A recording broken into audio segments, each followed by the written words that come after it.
Hey, hope everybody had a nice Thanksgiving. We're ready for another edition of Talon Talk here in early December. We'll have a couple more editions next week and the week following before a little bit of a holiday break, and then back at it in 2026. 2026. Jeez. I guess it's on the horizon. They say it goes by fast. I'm not sure it goes by fast, but you get to 2026 fast enough. Brent Martineau Richard Miller, and big one tonight, by the way, at UNF Arena. So hopefully we'll see some folks out there. SIU Edwardsville in town. Should be a good matchup between the Ospreys and Edwardsville. They've got some height. The Ospreys been scoring the ball really well. Hopefully we get a good basketball game. Absolutely. This, Brent, I feel like is going to be the closest to that conference action that we'll see inside the UNF Arena. So kind of a good preview of what we'll see January, February, and March. Yeah, before they head to Gonzaga, by the way, this weekend, trip to Miami still on the December docket, and then home against Columbia before the new year begins, and then conference season is underway. We'll actually talk some basketball here on Talon Talk today with Coach Erika Lambert and a hero from Saturday, including a buzzer beater. So we'll get to that a little bit later on in the show. We'll get some golf talk. I forgot how to play that sport. I haven't played in a while, but Scott Schroeder and Kaitlyn Schroeder will remind us how you do that well. I never knew that anyway, so we'll get to that in just a bit. But to lead us off today, one of the most decorated athletes in University of North Florida history joins us. Smilla Kolbe is on the show, and well, the countdown is on for you. Graduation on the horizon in, what, like 11 days? 10 days. December 12th. Congratulations. Thank you so much. I'm excited to be here. Yeah, it's great to have you. We've had you on our show before, and now we get you here in the studio, and congrats on an unbelievable career. And have you been able to reflect on everything now that the ride is almost over? Yeah, I mean, I'm in the end of my degree, so I'm still, grinding in the classroom. But yeah, slowly. It's been a long year, really exciting year. So many things happened. And last time we talked after indoor season, and then it just continued to go to the outdoor season. So yeah, really exciting year. It sure flies by, and you're going to be moving in a couple of weeks. Does it feel real that in 2 weeks or so we'll be calling you a pro track star? Yeah, I'm really excited for that. I just signed last week, and it's just it was just so smooth. I just competed in college, and everything went so well this year, and now I have so many opportunities, and finding a good setup was, I think, the biggest step. But I'm really excited to do this as my job now, or soon. I think we follow so many sports, and kind of like maybe in the NFL or football or baseball and other sports, there's a draft, and you go turn pro. How does it work in your sport? How many people get the opportunity to go from being a college athlete to turn pro? And what's that kind of recruitment like, finding out the right fit? Can you give us a little bit of a sense of what that process was? Yeah, I mean, it's a really competitive sport, and there are so many talented people out there. And obviously, running good at big meets is really important. But then also, of course, you have your stats, your times. The nice thing about the sport is that no matter where you run, it's always a track. It's always 400 meters. So you can run these fast times wherever you want. I ran it actually on the home track at Hodges Stadium. And that opened a lot of big doors and opportunities. And then just finding the right fit is, I think, the most important step. And then obviously I had so many amazing races this year that, of course. Is this a certain time right now where you take a little step back, focus more on the classroom, and say, you know what, I'm going to run in maybe next week? Yeah, I mean, I'm still practicing every day, multiple times, but at the end of the season, I had 10 months of competing, which is a lot for track and field. So having some off time, well, in my case, I still had to study and all of that. That definitely helped. But yeah, slowly reflecting and then getting back to run my first pro season next year. That's really cool. Hey, the nice part is you can just run and practice and all that. And you don't have to go to class once you turn pro. Yeah, it's my full job then, full-time job. So yeah, I'm excited for that. I mean, it will be tough. I think the training and everything is going to get harder and harder, but I'm so ready for it. Yeah, I was going to say, do you know how you feel that, what will the difference be? I mean, you trained hard collegiately, right? I mean, but you just do a little bit more? Yeah, I mean, you can focus way more on recovery. I mean, you travel a lot as well for races. Just everything around is so much more. And I mean, running in college is honestly such a privilege because everyone organizes so much for you. I kind of have to do this on my own now. But yeah, I hope I can run even faster now that I'm focusing 100%. One more thought on the pro career, at least from me. When did you know that this was a possibility? Did you think way back in high school or, back in, when you were growing up, like, hey, I want to do this professionally someday? Did it hit at some point in your collegiate career? Do you know or remember when that moment was that you thought this could be a reality? I mean, I think it was always kind of my dream in the back of my head. And then first I focused, even this year, I focused so much on my collegiate career and just took everything as it came everything like day by day, honestly. And then, of course, when I ran sub 2 minutes, I kind of knew, okay, it's just opened a lot of doors and just always focused on the next race, honestly. Yeah, just perfect timing, I would say. That's good. There's a great feature about you on UNFOspreys.com. Your head coach, Jeff Pigg, talked about when the bright lights come on, you don't get nervous, you get better. Has that been something you've had to teach yourself, or you've always had that? Yeah, I mean, confidence is really important in the sport. I mean, you train almost the whole year to run 2 minutes, and you travel around the world for 2 minutes. So there can be a lot of pressure. But I just found I have such a good support system, and it gives me so much confidence. And then, of course, if you have good practice as well, that helps a lot. And Coach Pigg just believes so much in me, and that just changed a lot. And so I go to the starting line, and I know I'm ready. And it worked pretty well. Yeah, it's a mix of a lot of work. Yeah, I would say it's worked pretty well. You have meant a lot, I think, to the University of North Florida and obviously the program. But can you give us a sense, maybe a little bit of a shameless plug for UNF and what it's meant to you? You mentioned Coach Pigg, but what's it been like to be a student athlete here at the University of North Florida now that you're going to step away from that in a couple of weeks? Yeah, I'm honestly so thankful I came here. That was the best decision ever. I have so many amazing people. I always say that. There are so many amazing people that I'm able to work with, from athletic director to my trainer. Everyone is just so supportive, and finding that environment just changed everything. Because we do have to study a lot, we do have to train a lot, and if you have such a big support, people standing behind you, that just me and Coach Pigg traveling to these big meets and everyone reaching out and supporting just means a lot. I mean, you could see it as pressure, but I just always see it as like everyone believes in me and I can do it. And that just helped a lot. How much did you like the beach life? Did you embrace that? Favorite places in town that you'll miss when you head over to Europe, or what? Yeah, I mean, the sun, the pool, the beach. Yeah, I will miss that. No, it's been great, yeah. What's that support like? You moved to the United States in 2022. Keeping up with family, a lot of Zoom, a lot of texting, all of that involved to keep in touch with them? Yeah, I mean, I always go back in the summer and then also for Christmas. And I also compete in the summer, so at least my family can see a little bit.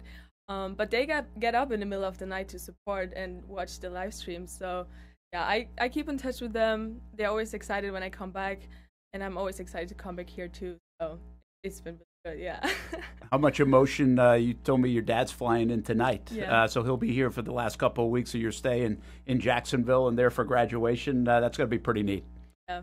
No, it's exciting. My mom and sister came for a conference last year before. So everyone is trying to support and coming whenever, and I love it. I love to just share the whole process with the university, my teammates, my coaches, everyone, but also with Well, when I say, listen to the accolades, if you're just jumping in, by the way, to Talon Talk, and you're listening to Smilla Kolbe, and again, one of the most decorated athletes to ever come out of the University of North Florida, and really, we seem like we're saying that quite a bit lately for a lot of different sports, but 3-time NCAA track and field All-American, 2-time NCAA first-team All-American, CSC Academic All-American, 3-time ASUN Scholar Athlete of the Year, UNF Female Athlete and Scholar Athlete of the Year, 9-time All-ASUN selection, 6-time first-team All-ASUN selection, German national champion in women's 800, competed at Tokyo 2025 World Athletics Championships, and obviously now turning pro. But when I say, I mean, is this just normal now to hear that stuff? Or is it like,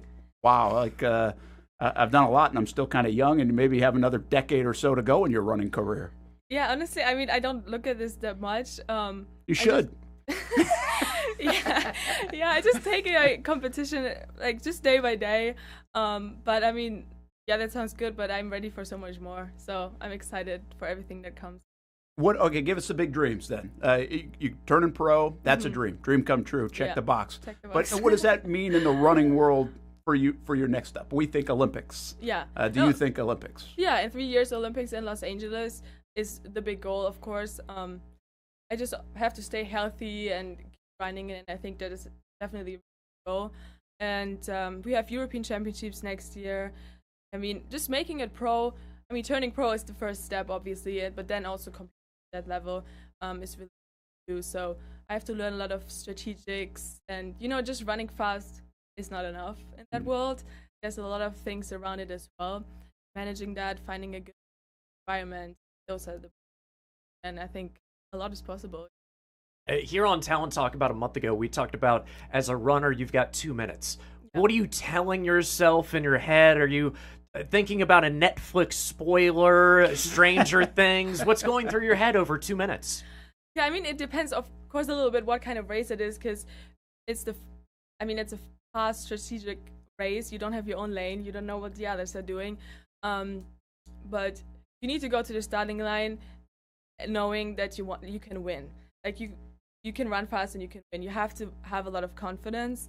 And then obviously what the race plan might be. If you want to qualify for nationals, you just don't want to make any mistakes. Because I know I'm in that shape, I just have to get through it. So races like regionals, the pressure is high and the nerves are pretty, because you can't really win anything, you just have to get there. But then in a final at nationals, everything is possible and you have to risk something. So it's about acting and reacting and a lot of different things, and I still have to learn a lot that aspect. But yeah, running fast and having those skills, learning on those skills, that's really. Do you like those anxious moments, the nervousness? Have you learned to enjoy that, embrace that, or do you not like it? No, I mean, I couldn't do what I'm doing if I don't like it at all. It's kind of part of the game. Sometimes I am, after a couple, 9 months of competing, sometimes you think to yourself, like, why am I still doing this? Because it takes a lot out of you.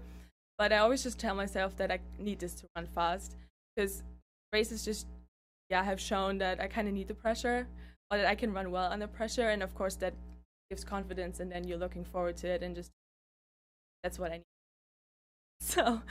So throughout soccer season, I would walk by Jeff Pigg's office at Hodges Stadium, and for some reason there was a sheet of paper taped to his door. It was you. I couldn't figure out why, what the reason was. Did you do that, or a teammate? Yeah, there was me with the national champion medal in the mouth. Yeah, that was a joke, because I always, when I go to these meets, I can not always bring my coaches, obviously, because it's in Germany or in Tokyo. So I always bring something for everyone that supports me, and for my trainers and weight coach and Coach Pig. So from nationals, I brought this picture. So we just taped it there because his office was closed. Otherwise, I would have put it on his desk. But nice. He was there, and then he just kept it there for a couple months. Yeah, it was a while. Yeah. Yeah, it's not a bad picture to have there. All right, as we wrap up with you, do you have a favorite moment race in your career? You have so many. Yeah. And obviously, some of the big ones were big. But. Yeah, I mean, the home race where I broke my the 2 minutes with everyone there on senior day, that was probably my favorite race. But honestly, every morning coming to practice is my favorite part.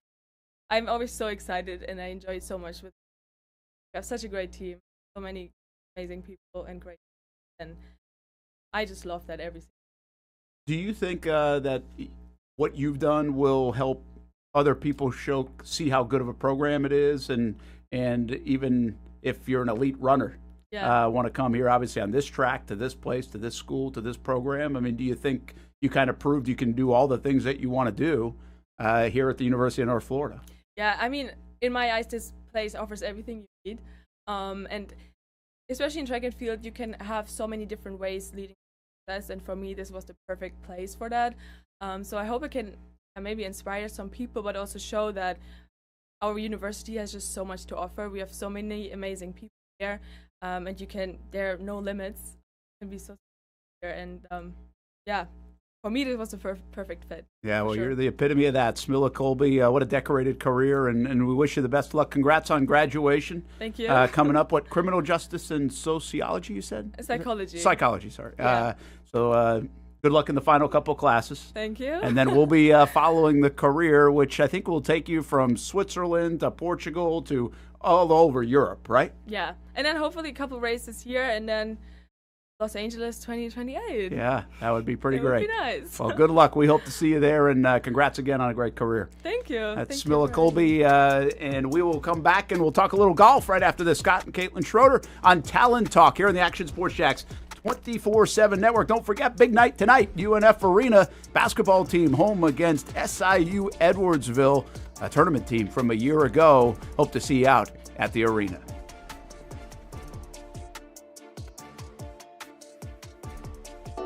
Hi, I'm Joel Donovan. My brother Kyle and I, we are co-owners and operators here at Donovan Heat and Air and Electric, and my dad started the business in 1987 to provide the greater Jacksonville area with a great customer service experience. 3 decades later, we're still doing the same thing. I love the Jacksonville area, I love the community, I love raising my family here. That's my name on the side of the building, and it's really important for our family to run this company the way it should be ran and something to be proud of. If you don't see a pit, it ain't legit. When you hear that, you think Bono's Pit Barbecue, a staple in Northeast Florida now for 75 years. A place that feels like home with friendly service, a meeting place for friends, family, or business occasions. On the menu, the corn nuggets are a favorite in our house, but there's something for everyone. Sandwiches, platters, salads, sides, desserts, and family feasts. You see Bono's all over the place in Northeast Florida. You know, there are almost 20 locations in the Jacksonville area now, so stop on by, sit down, and dine in with Bono's. You can also take it to go. There are drive-thrus in many of the locations, and they have delivery options too. Just download the Bono's app to make things easy.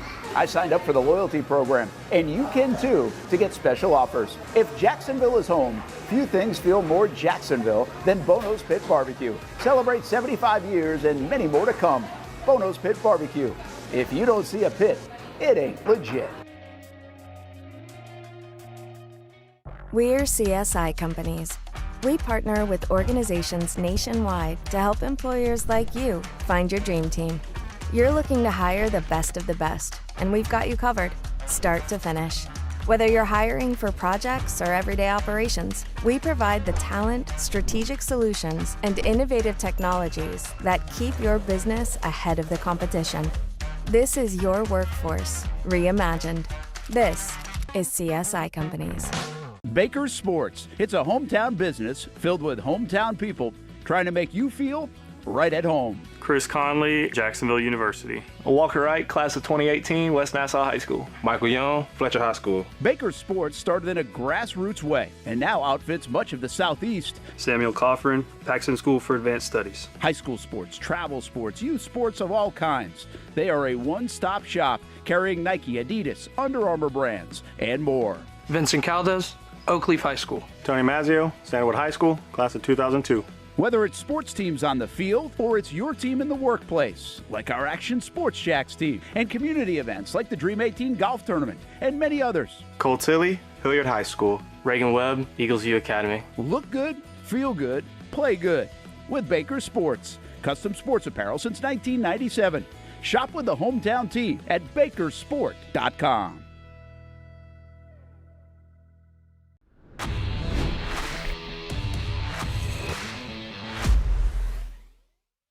There's Kaitlyn Schroeder right there. I'm assuming that putt went in.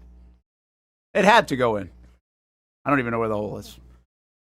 That's a good shot. So you like that in golf. That still picture, you can always say it went in. Yeah, it looks like it went in. I'm going yes. Yeah, no doubt about it. We're going to talk some golf here on Talon Talk. Brent Martineau Richard Miller. And don't forget to follow all the different programs at UNFOspreys.com for news and schedule and tickets and everything else going on with the Ospreys, how you can get involved and be a part of the University of North Florida. And, well, this guy's been a part of it for a long time now. Scott Schroeder, the men's and women's golf coach, and his daughter, Kaitlyn Schroeder, one of the stars of the women's golf team. Hello. Hi, Good afternoon. Thanks for having us. Good afternoon. How was Thanksgiving? We ate a lot. Good. Yeah. Isn't that what you're supposed to do? You are. I was just wondering, you guys spent enough time together. Did you want to get away on Thanksgiving? No. We spent some time together. It was good. Pickleball, then watch football all day. So not a bad day. Not a bad day. Are you a football fan? I am a big football fan. Yeah. I'm a big Jags Jags fan. Yeah. So Dad's a big Jags fan, and sometimes we'll complain about the Jags over the years. But you just said as you sat down, it's sometimes stressful watching it with him, or just stressful watching the Jags? Just for myself, Okay. yeah. But She's worse than me. I'm definitely worse than him. Yeah, I get very stressed when I watch the Jags. This season's been pretty good, so it's hard to complain. Celebrate good times, man. They're 8-4. We got a big one this week. Yeah, big one. I'm not going to be able to watch it, so it's going to be tough. You can't I'm watch it. stuck in a meeting room in Las Vegas for the men's golf coaches convention, so that sounds fun, right? Send somebody. In Vegas, though. Yeah. Yeah. I'm hoping the lunch break, it's good, though, because it's 10 o'clock. So I think lunch break, 12 to 1, I should be able to watch the fourth quarter. Okay, that could be good, and that fourth quarter probably means something. Yeah. What happens at that? Just a lot of networking and some different stuff with our championships and stuff like that. So it's a lot of women's and men's going on at the same time. So obviously for me now, it's good with the new role of doing both. I can do a lot of networking. Really, historically for me, it's where I've helped build our schedule through relationships and meeting coaches and stuff like that. That makes sense. This is fairly new, the men's and women's coach. How's it going? Has it been a good move? Is it the right way to do it? How do you feel about it? I think it's good. I think the neatness, we have our Christmas party tonight between the two programs, and I think the camaraderie between the student athletes now that exists is a really good thing. There's many that are friends that before there wasn't a whole lot of that, and I think that's that part of it, because golf's the one sport, like Kaitlyn can go have a chipping contest with any of our guys, and she will probably beat them most of the time, and that's good for both of them. And I think that's we're in an area back there, you've seen it, like there's 16 student athletes out there, and they're going to be around each other a lot. And I think it just makes for what the culture needs to look like as we go forward and trying to find, guys and girls that are trying to be great at golf. How common is it across the country? There's probably only a handful that do it the way we're doing it right now, where I coach a lot on both. There's a decent amount that the men's coach or the women's coach could be the director of golf, and then have two head coaches. And that might be where we get to at some point. But in this situation, it works out pretty well. I mean, we were fortunate. Now we have 5 of us. You got myself going both sides, and then Courtney's on the women's side with Megan, also on the women's side, and then on the guys' side we have Mikey and Bryce. So we have a lot of hands on deck. That's the part that's really good. Is historically in golf, when the team leaves town, there's not a coach back home, and now we're able to always have a coach back home. So the 3 or 4 kids left at home are going to be held accountable, which is one of the big gaps that I always hated about our program. Is we're on the road for 5 days and there's 3 guys at home and there's nobody there to keep an eye on them. Yeah, that makes sense. Kaitlyn, how was the fall for you? Last season was great. 2025 first team All-A-Sun, UNF Female Newcomer of the Year. But already you went twice a weekly selection for the conference in the fall. How do you think you played overall? I'd say overall it was a good fall. I played really good in 2 events and then not so great in the other one. But I would say overall it was really good fall. What did you need to work on, you think? I'd say the second event, just the golf course probably doesn't fit my game as well, was one of the things, and I just had a bad putting week. Yeah, it was just one of those. Maybe that putt didn't go in. Yeah.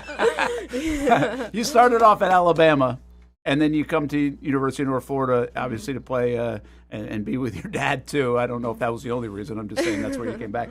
How has it been? Was that been a good move? How do you look at it now that that move's kind of in the rear view? I think it's been a great decision. Coming back has been really good for my golf and just life in general. I think our team's really close. We hang out all the time. The culture's really good at our school. I think we've built, like us being with the guys team, I think we've built a really good golf culture. There's a great support system. All the staff here is amazing. I love being in Jacksonville, or one of the best cities. How has this dynamic been? Been good. Is it? I mean, you guys are pretty close. You caddy for her. You've obviously. I mean, this isn't like that abnormal. Yeah. No. Right? I would say it's evolved too, right? Like I see her every day. Yeah. So there's times like my wife would be like, "Hey, I'm gonna have dinner with Kaitlyn." I'm like, I see her. I don't need to. You go have dinner with her. But I think she's had to understand that she's a player and she has to fill that role a little bit. And then I understand like she's a player and you have to fill that role. So it's a little bit of a different. So I think it's evolving on a constant basis.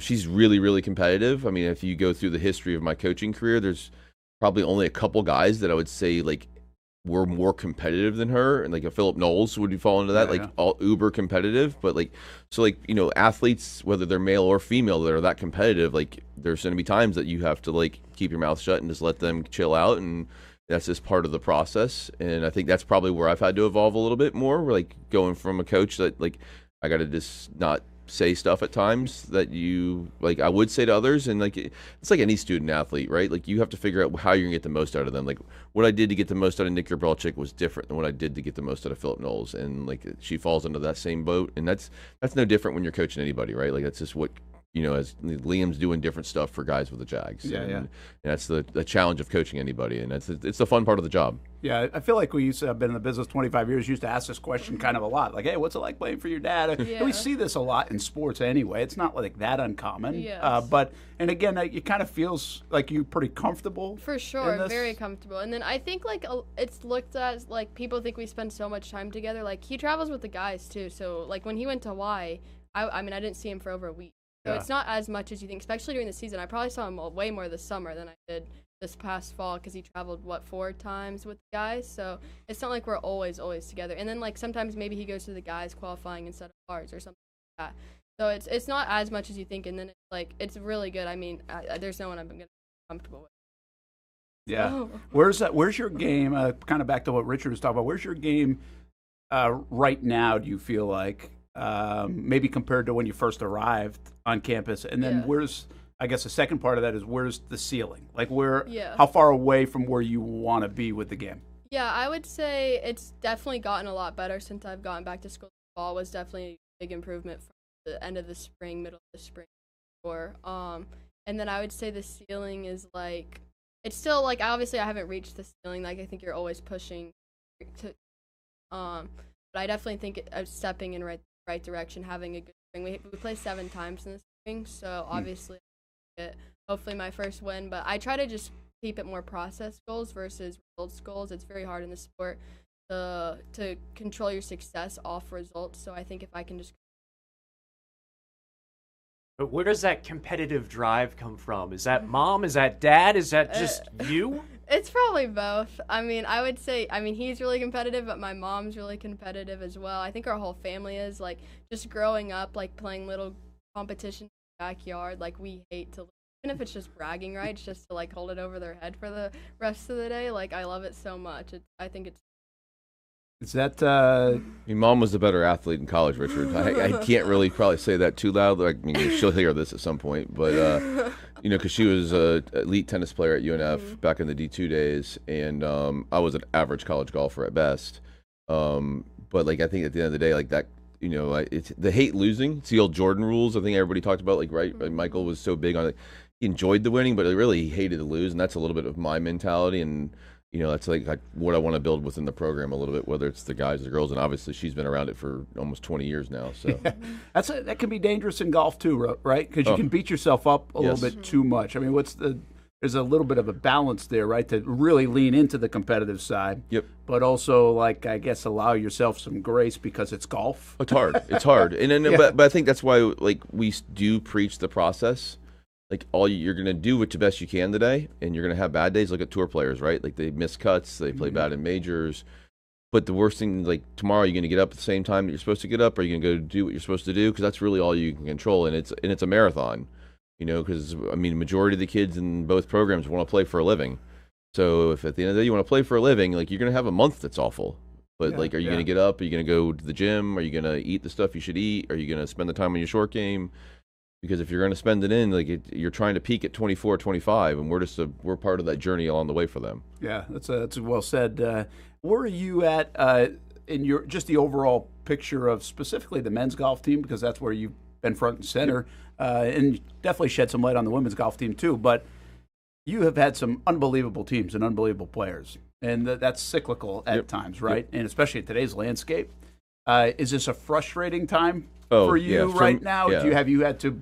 Same thing, allow a little bit of grace, and, like, you're not going to have the Knowles and Gabrelchiks every cycle. Yeah, I would say severely frustrating. I mean, the good news is I'm not scared, to be brutally honest. We're not as good as we want to be. see some bright spots like Luke Baskowitz, freshman out of Bowles, like of the guys I've had here, he's got a chance to be like in that mold of really, really good. Good. Danny Erickson's turning into a nice player. Filippo's a nice player. We got a couple freshmen that just signed last week that could be really interesting to see where they are in 2 years. So that's good. Probably want to add a guy out of the portal for next year to help bridge that a little bit. It's the bigger challenge right now on the guys' side is I think the whole social media world, like so many more of them are wanting to be at big schools. So we're having to figure out how are we going to get them to want to be here versus like we lost a couple kids in state this year that are going to places I'm like those schools we've never recruited against before, and now they're going to those schools, and that's just so we're having to figure out how we're going to pivot with that a little bit. I think the same challenges exist on the girls' side. Like some of the girls want to be at bigger schools, and it's more about the school they're at than the team or chasing professional golf. And I think a lot of that, like I had a kid recently, I played for me, he left. He actually went to Kansas. So he played for me for 2 years, went to Kansas, and he goes, if I would have gone to Kansas first, I would have enjoyed UNF a lot more. He goes, I just thought I needed to get away to see, and he didn't realize what he was going to miss. And I think that's a little bit like kids are scared of, like, they want it, like she experienced it at Bama. She thought that's what she wanted. Part of that's watching the football and all that type of stuff. Yeah. But then you start to realize, like, I need to be a place I'm happy, because at the end of the day, if I'm happy, if I'm around people I want to be around, you're not really missing anything. You're missing distractions, and you're missing like a lot more things that could screw you up. I think that's one of the things. Like if you look at Philip and Nick, like there's no guarantee if they would have gone to a bigger school, they would have turned into what they turned into. One on the Corn Ferry, one on the PJ Tour last year, both playing Q School today. Like, but they were here where they were able to screw up on a given day and nobody knows about it. They were here where people were supporting them, like Smilla mentioned about earlier. Like so many good people that are supporting you on a daily basis, and it allows these kids to chase and get through the bad, but probably have more good. And they find a little more swag because of that, because they're having so much more success. I was thinking that actually in terms of Kaitlyn too. I don't know really the right way to say it, but it's like you're not just another player potentially. Therefore, you can breed confidence from your successes and being one of the best players in the conference and the accolades that Richard read off. I mean, there's something to that, 100%. Right? To anybody doing any job. Yep. That's not a bad spot to be in. Well, it's any athlete, right? Like if you get told you're good and you keep getting told you're good, you're going to start to believe that you're good on no matter what level you're playing at. And rather than being in a spot where you're unsuccessful and then you always think you're failing, you're going to start to have doubt in yourself. It's the challenge of sports is it's so mental. Yep. The physical differences now in kids is so small. Like I could put all of our players on the range and like physical, you're to be like, I wouldn't tell who's like, number correct. 1 versus 5. Yeah, but like the mental side of some of them, like, okay, yeah. And that would be her peak. Her peak as a golfer, probably when she was AJGA Player of the Year. Like physically, she's better right now. It's not even a question. But mentally, she might have been better then, and she's closing that gap now and getting some more of that stuff of it back. And once that comes back, that's when you have high-end success. Yeah, great illustration. Kaitlyn, you mentioned earlier your process. What is that like? A Tuesday without Talon Talk. What do you do from 7 a.m. How do you live to 7 p.m.? So when we're in season, we have team workouts at 7. I don't have class Tuesday. Typically I would see treatment after, get some breakfast, go practice for a couple hours, and then in the afternoon we qualifying at. So maybe get some lunch after I practice in the morning, qualifying, wait some days to bed. So qualifying, what does that entail? So that's just playing 18 holes, and then like our team playing, and it's just like qualifying for like our next. Sometimes it's just playing and not even qualifying. Typically Tuesdays we. You guys, schedule-wise, pretty robust as usual in the spring? Yeah, the guys' schedule is really good. Girls' schedule's improved. That's probably one of the places both teams get to play in Puerto Rico, which is pretty neat. The Haight field is amazing this year. Yeah, February?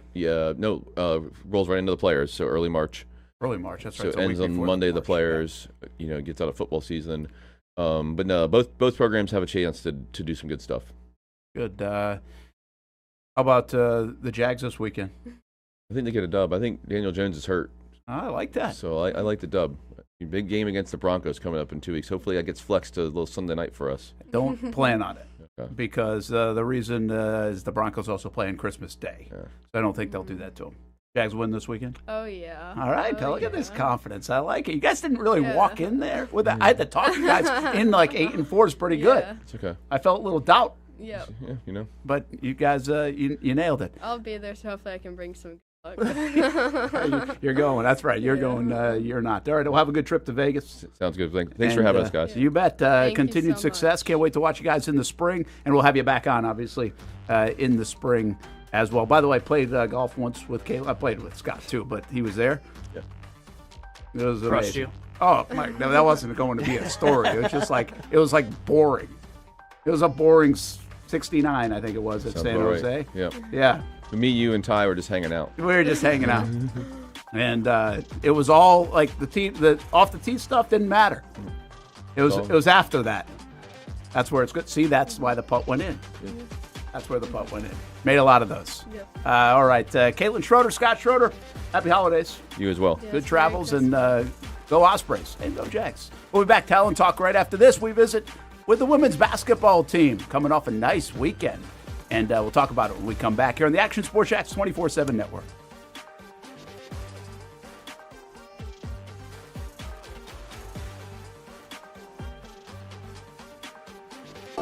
Hi, I'm Joel Donovan. My brother Kyle and I, we are co-owners and operators here at Donovan Heat and Air Electric. And my dad started the business in 1987 to provide the greater Jacksonville area with a great customer service experience. 3 decades later, we're still doing the same thing. I love the Jacksonville area. I love the community. I love raising my family here. That's my name on the side of the building. And it's really important for our family to run this company the way it should be ran. It's something to be proud of. When it's time to get a new car for anyone in your family, just remember, nobody but Nimnick, the #1 Buick GMC dealer in Jacksonville. Get the latest price breaks on 2023 and 2024 models, or the newest 2025 vehicles in the showroom on Phillips Highway, or shop online at nimnickbuickgmc.com 24 hours a day. GMC Sierras, Yukons, and the redesigned Acadias, or get the all-new redesigned line with Buicks. It's nobody but Nimnick, and part of the reason why is this is a first-class buying experience here at Nimnick Buick GMC. You're not just a customer, you're a friend. This is about getting a vehicle that best fits you and getting you on the road, and also helping you and your family down the road. Nimnick has a treating you right guarantee, courtesy, respect, fairness, and most Buicks, GMCs, and Jacksonville's only Car Bravo dealer, nobody but Nimnick. Who has put in the most years and stands behind a better experience? Nobody but Nimnick. GMC. We are professional grade. We're CSI companies. We partner with organizations nationwide to help employers like you find your dream team. You're looking to hire the best of the best, and we've got you covered, start to finish. Whether you're hiring for projects or everyday operations, we provide the talent, strategic solutions, and innovative technologies that keep your business ahead of the competition. This is your workforce reimagined. This is CSI Companies. We've been telling you about the Action Sports Jacks 24/7 network for over a year now. How to find it, what to see. Simply put, it's TV online. Local sports content all day, every day. Just like this. Did you always want to make history? Like, think that big, or just say, hey, I want to play in the NFL? I always say I wanted to play in the NFL. That's it. Back to her left side, takes a shot, Oh, and into the my back of the goodness. net. Oh, what a pass. Oh my goodness. What a pass. And they have been. We've been talking, we've been articulating. I did have a sense that they wanted to be bold, that they wanted to make a splash.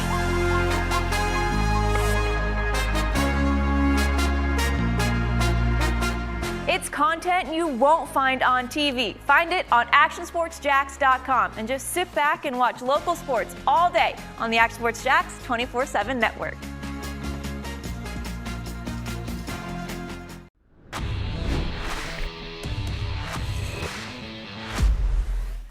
Hey, welcome back to Talon Talk here on the Action Sports Jacks 24/7 network, all over social media as well. By the way, the show replays Wednesday, Thursday, Saturday, several other times, so make sure you check it out. And always on all the social media channels. You can also find it on UNFOspreys.com. A weekly episode talking University of North Florida athletics. And, well, right now we get to talk about this picture, this scene. It was a nice scene after a big-time shot. Alanya Walden delivering a three-pointer to win the game on Saturday, and that wrapped up a pretty nice week. And now the Lady Ospreys are 3-0 at home. Brent Martineau Richard Miller, Erika Lambert, the head coach of the University of North Florida women's basketball team, and the hero from Saturday, Alanya Walden, here in studio as well. Heck of a shot. That was fun. Thank you. Yes, a lot of fun.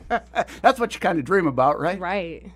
Did you know when it left the hand? No, I didn't. I just threw it up there. But my teammates did. Supposed to say yes. My teammates did, but we practiced that and practiced a lot. And what was the design of the play? I mean, set us up. Get the ball. Exactly. Just get it in. Yeah, just really, I mean, we didn't have a timeout, you know, just the way that the game had gone. So we had to come the length of the floor. And we really do practice several times a week, and we're serious about it. So, I mean, there's a purpose.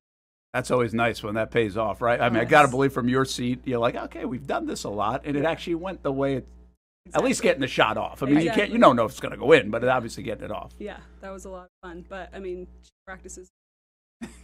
Right now, undefeated at home. You get 2 close wins. At Alanya, I feel like those are the ones that come back. You remember when you're playing well in conference. Does it seem that way too? Yeah, kind of. That you need those come February, March? Yeah, it definitely will help us when the time comes for us playing conference. Tell us a little bit about your venture here to North Florida. Of course, we remember seeing you about a year ago when you played here in that tournament. Yeah. What was your first introduction to UNF? Was it that tournament? No, I mean, I kind of already knew. I'm from Florida, so I kind of already knew UNF. And then my AAU and high school coach already knew Coach Erika, so kind of just like put a bug in her ear and put us through, and then now I'm here. So we're happy to have you. Thank you. I'm happy to be here. Well, you're happy to have her. Absolutely. Any good recruiting stories here?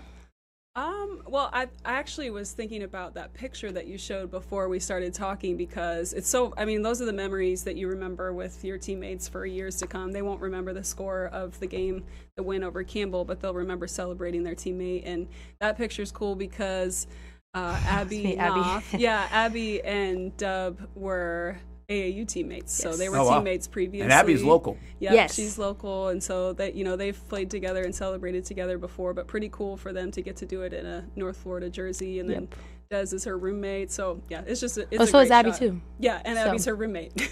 Yeah, that's really cool. You're right about that too. By the way, it's these moments. You probably good thing if the scoreboard. No, it's not in the shot, so you won't remember the score, but you remember the moment. You also remember being SportsCenter top 10. Yeah, I bet you got a lot of phone calls and texts after that. Oh my gosh, yes, my phone was blowing up Sunday morning.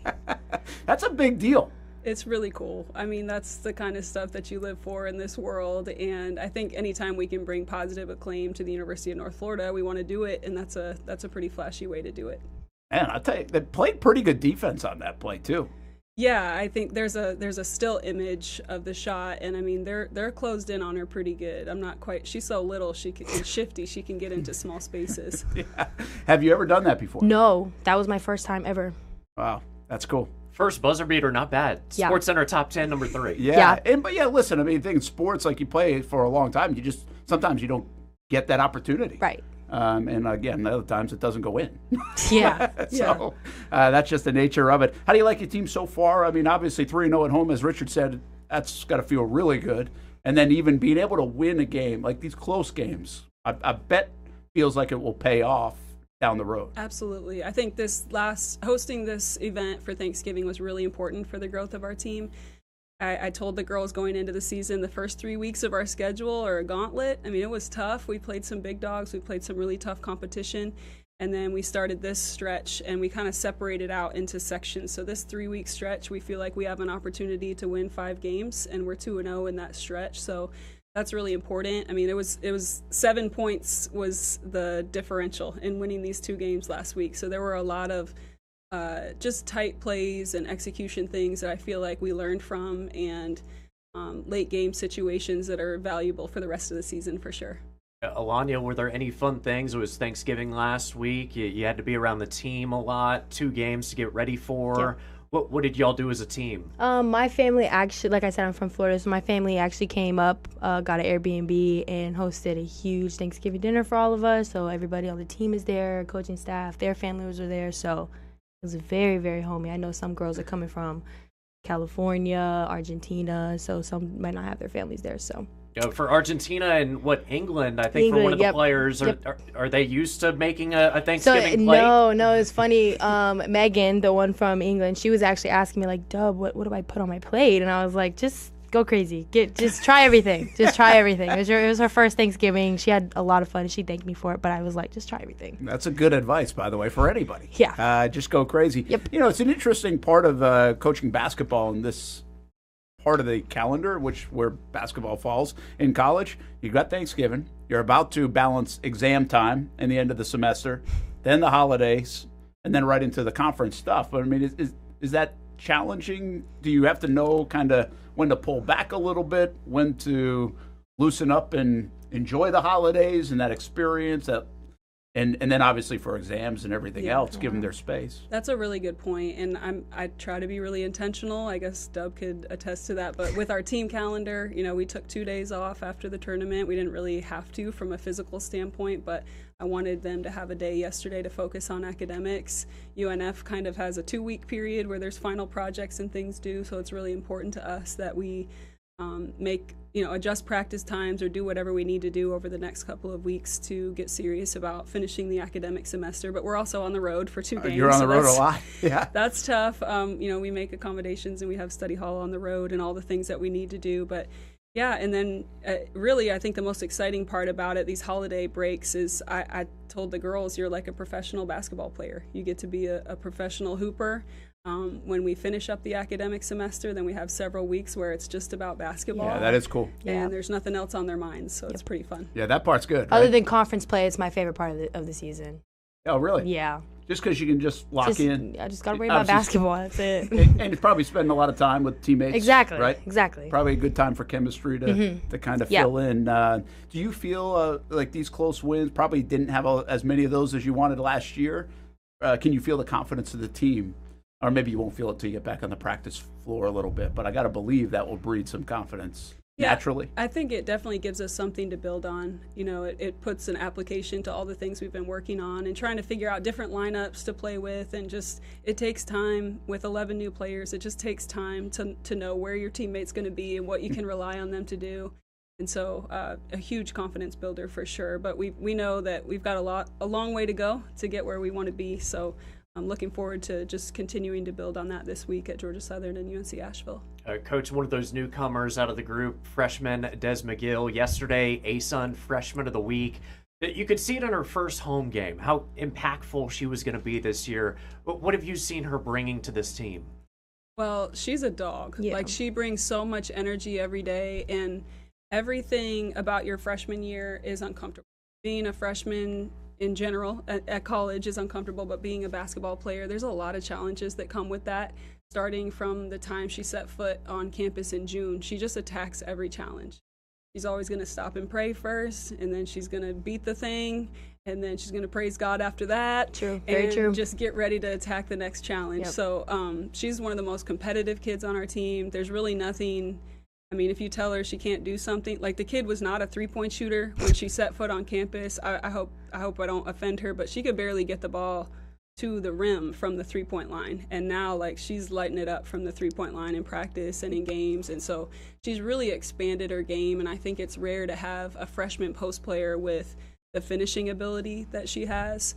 We can put her in some different defensive situations, and she guards all over the floor. So she was a great addition to our team, and it only took a couple weeks for her this summer on campus as a coaching staff for us to recognize, like, this kid's the real deal. Yeah, when you know, you know. Why? That is actually a weird thing that you just said to me, at least in my ears. Like, if you don't usually shoot threes, you don't usually start shooting threes. Usually someone in your position wouldn't let her shoot threes. Well, I know you like threes. Yeah. But how did that change? I mean, that's an interesting deal. Sometimes it really is just what you emphasize, though, you know, especially as a post player. Maybe you come from a system where that just wasn't really needed. And a lot of times for a kid like her, Des was probably the biggest player on every team she played on, tallest player, you know, so that just wasn't really her role. And I don't know, we unleashed something new in her. Yeah, that's pretty cool. I hear you kind of echoing what Coach is saying, pretty impressive as a freshman. Yeah, she just started in practice. She just, started practice. We just started showing that she was capable. Coach trusted her, and then she brought it to the game. So why not? 11 new players. You guys do like icebreakers like in the summer or what? Like, how does that work? Like, do you like the team? Yeah, Don't say if you don't, by the way. No. But like, what do you like about the team? Is it fun to have that many new players and learn people? It's always a good time. Everybody's just always trying to hang out. No one's ever left out. And like you said, in the summer, we really didn't need the icebreakers. We would just, outside of what coach would have us do, like as a team, we would always do stuff outside of that without even her forcing us to or, putting it on the calendar. Like we would just be like, hey guys, you want to go to the beach? Hey guys, you want to go to the movies? Like we're just that type of team. I think Dub and Des and Abby's apartment is the place to be because Des is the best chef on the team. Oh my god! Like what? It literally anything you want. Anything you want, she'll cook it up for you. How about that? Yep. That's pretty good. Team meals at her place. Yes. But that's got to be a concern. This day and age, you're getting a lot of movement anyway. We know that. But 11 new players. I mean, you probably had no idea how this is going to come. And maybe you still don't fully know as you're learning more about the team in the early part of the season. But it's got to be a little bit strange to not really know what it's going to look like. Yeah, you just have to be more patient. It takes more time. There's no substitute for it. You can't skip steps. You can't go around it or under it. Like, we just have to go through things together. And so Coach Stacy on our staff runs our culture and leadership programming, and we've spent a lot of time off the court together in those spaces and just really learning about each other and trying to get on the same page with standards and core values and things like that. But man, I mean, there's nothing like just going to battle together and figuring out how to win together. That'll help your team bond more quickly. Yeah, no doubt. That will galvanize you. How nice has it been, too? You've got Alexa Washington back, and just a joy to see her in the corner shooting threes, just being on the floor after that knee injury.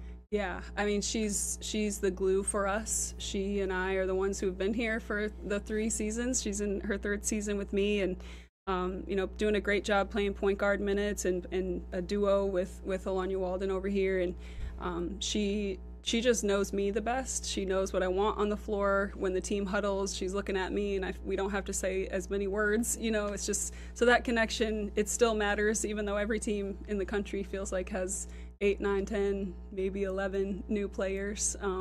Having those returners is huge. So Alexis had a great, she's getting more and more comfortable every day. Sometimes I forget she even had a knee injury, but she's doing a great job. You've played at Florida this year, where I've been in New Orleans, been at Georgia, going to Clemson in the month of December.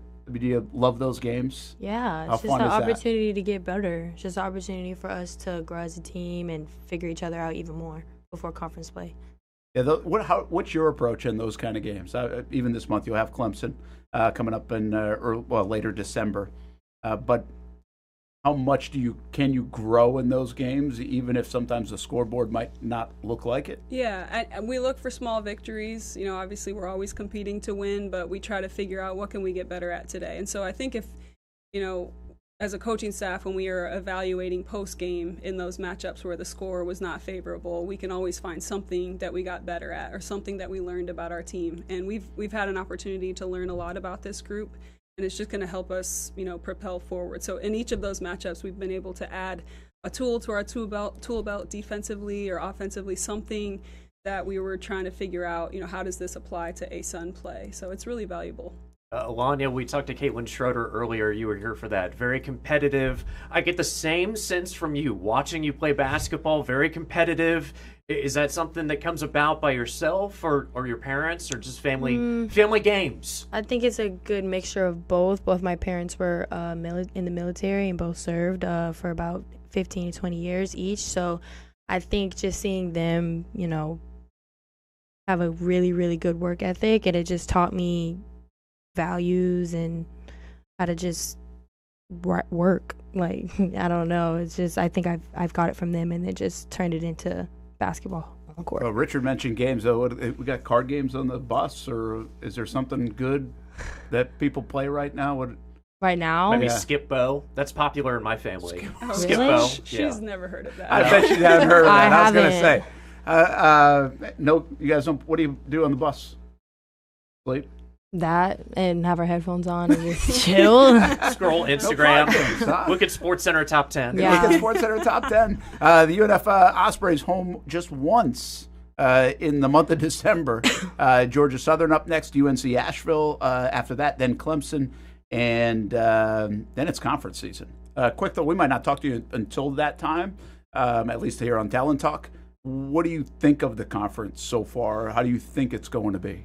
I've watched a lot of ASUN games. There was one last night. North Alabama came down to a buzzer beater and lost to, lost on their home floor. There's been a lot of movement in ASUN matchups already. And I feel like it's not just a conference thing. It's just a country, nationwide thing with all the teams with new players. It's we've got some weird matchups. It's like it makes for a strange preseason.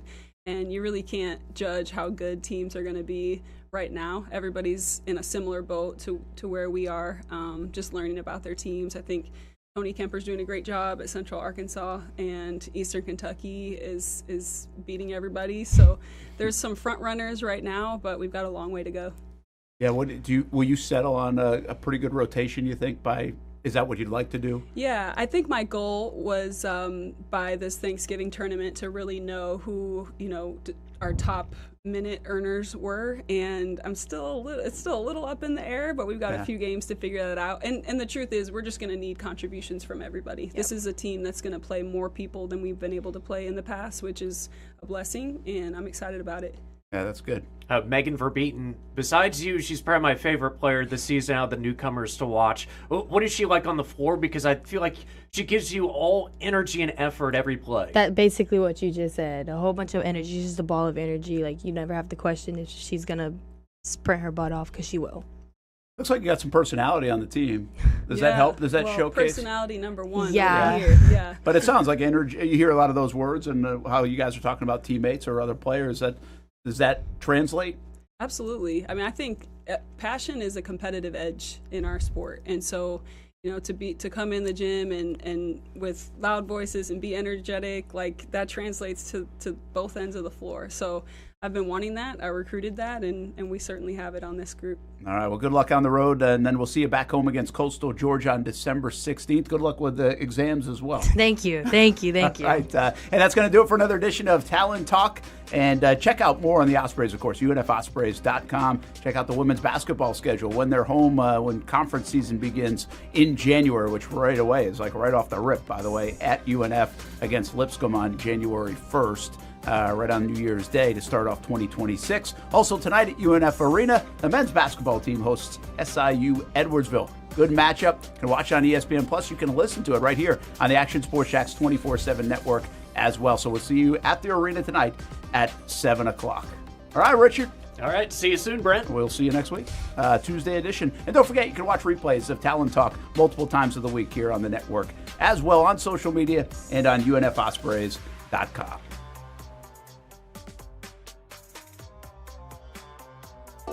Hi, I'm Joel Donovan. My brother Kyle and I, we are co-owners and operators here at Donovan Heat and Air Electric, and my dad started the business in 1987 to provide the greater Jacksonville area with a great customer service experience. 3 decades later, we're still doing the same thing. I love the Jacksonville area. I love the community. I love raising my family here. That's my name on the side of the building, and it's really important for our family to run this company the way it should be ran. It's something to be proud of.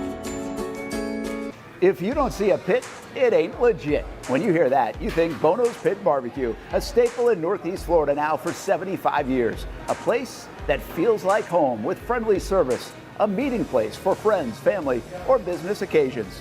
On the menu, the corn nuggets are a favorite in our house, but there's something for everyone. Sandwiches, platters, salads, sides, desserts, and family feasts.